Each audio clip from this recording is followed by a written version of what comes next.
What's going on, folks? Welcome back to Michigan Great Outdoors. I'm your host, Jason Strowski, aka the Polack, and today I have for you the Mule Stabilizer. Now, this is a company called Aim for a Pass-Through, which I think we should all strive to do in our archery careers.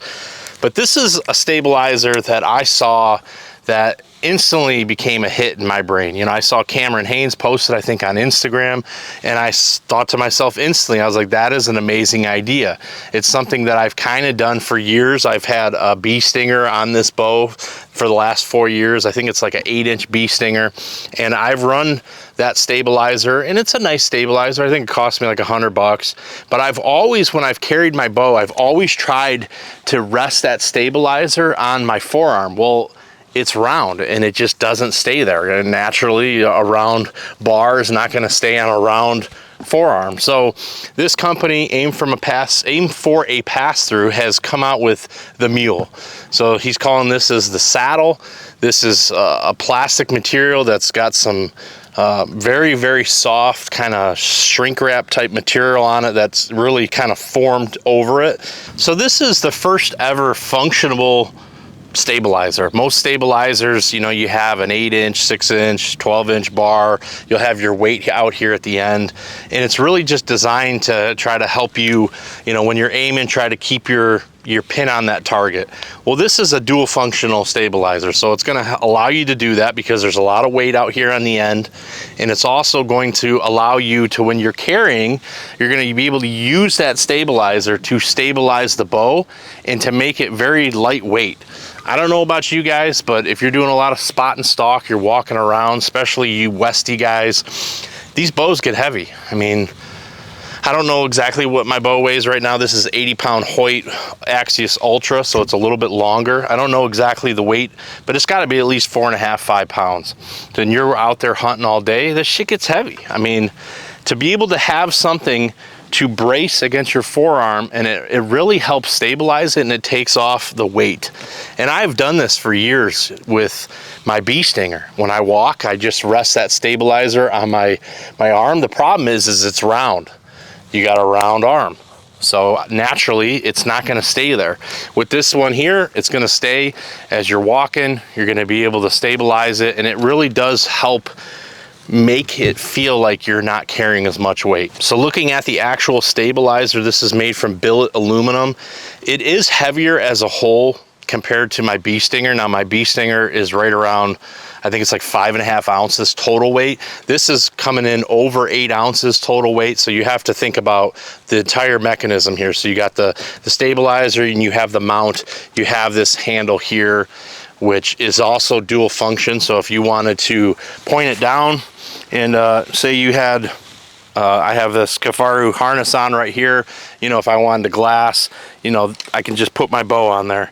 If I just had jeans on, I could just put it, just slide it in my pocket. So it is kind of a cool function, but that's going to add some extra weight. So looking at this whole mechanism here, you have the stabilizer, and then you have what he calls the saddle on the end.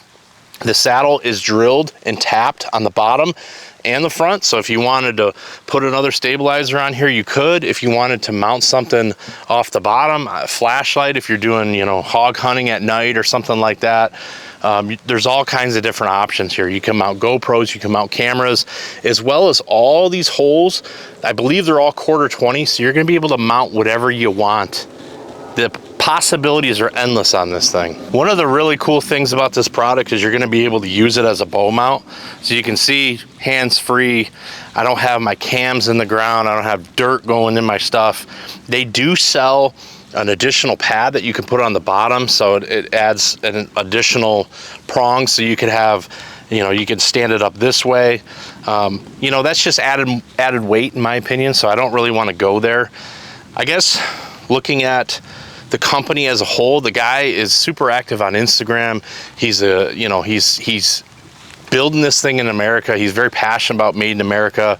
He's come out with some really cool new products that you can actually just put the saddle on any stabilizer you have now. So if you just have a regular bee stinger stabilizer or any other stabilizer, he actually sells the saddle now that will actually clip on here. And that's one of my beefs that I have with this is, you know, it's $170 This is the 10-inch, so it is a little pricey.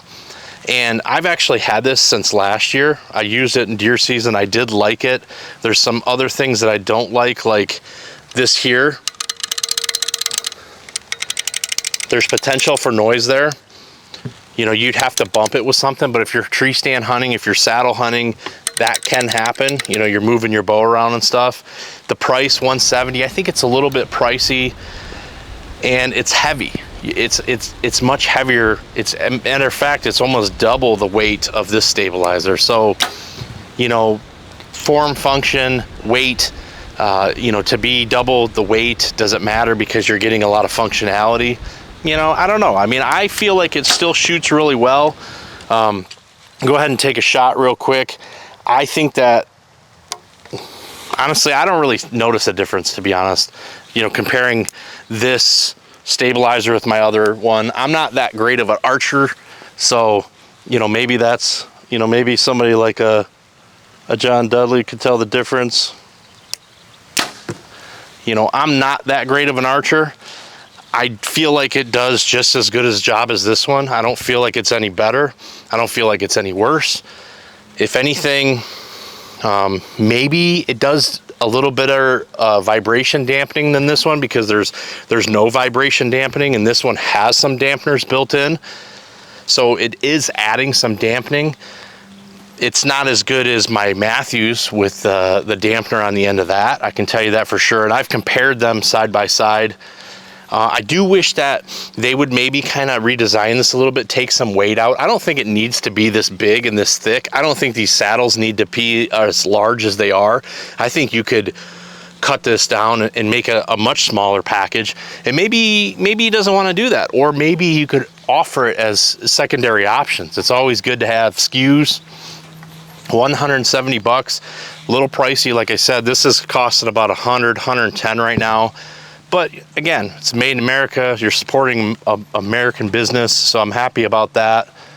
I just wish it was just a little bit lighter, but I love the fact that they came out with the whole bolt-on, clip-on one. I think I might actually sell this one and just buy the clip-on saddle. I actually saw the clip-on saddle. I don't know if it was a clip-on saddle or a modified one of these at Total Archery Challenge on John Dudley's bow. He had one on there, and I made a comment to him. I said, what do you think about the aim for a pass-through mule? And he said, I love the idea, the saddle, I think it's great, but why wouldn't you make it to put on every stabilizer? And lo and behold, as I was getting ready to prepare this video, I went on the website, Aim for a Pass-Through, and I saw that he is offering that now. So I think I'm actually gonna sell this one, just because I would love to just keep my bee stinger. You know, it's got my little branding on here, and I would love to just bolt on the saddle on the end. I think that would be perfect for me, and then it would get all that weight out on the end. You know, there is weight out here on the end, but there's a lot of weight right in here. You know, this mechanism, it's pretty easy. If you just want to undo this knob here, you can take it right out, and then it just the little, you know, attachment bracket stays there. One tip I will give you when you're mounting this is you want to get it as tight as possible. Now, it came with the mounting bolt. What I did is I took a lock washer and I added it to there so it wouldn't come loose. And then what I did when I was tightening this up, I got it as tight as possible, and then I tightened it about, I don't know what you call that, maybe about 7 o'clock or so on the clock. I got it as tight as I possibly could, and then I put this here and I finished tightening it up. So this is a bad example because I just loosened it, but you get the point. So you want to get it as tight as possible with your Allen wrench, and then you use the actual stabilizer to finish that extra little quarter of a turn to really get it rock solid. Because, you know, when I'm hunting, I don't want something to come loose. And if this thing does come loose when you're hunting, there's no way to tighten it. I mean, you could sit here all day and it's never going to get tightened. So you never want this to get loose. So that's a little tip for you guys. I think it's a really cool product. I really wanted to get the 12-inch, but I couldn't ever seem to get it in stock. So I ended up with 10-inch, pretty happy with it. But like I said, I think I'm going to sell this one online and just get the clip-on one. I think that's a much cooler product in my opinion. And yeah, I just wanted to showcase that this is a really cool product. The fact that you can rest your forearm on there it's the cat's ass. You should check it out. If you don't want the weight, just get the clip-on one. And I'm gonna get out of here because it's freaking starting to rain. Hurricane Burl is approaching, so I gotta get my camera away and get the hell out of Dodge. We'll see you on the next one. Peace.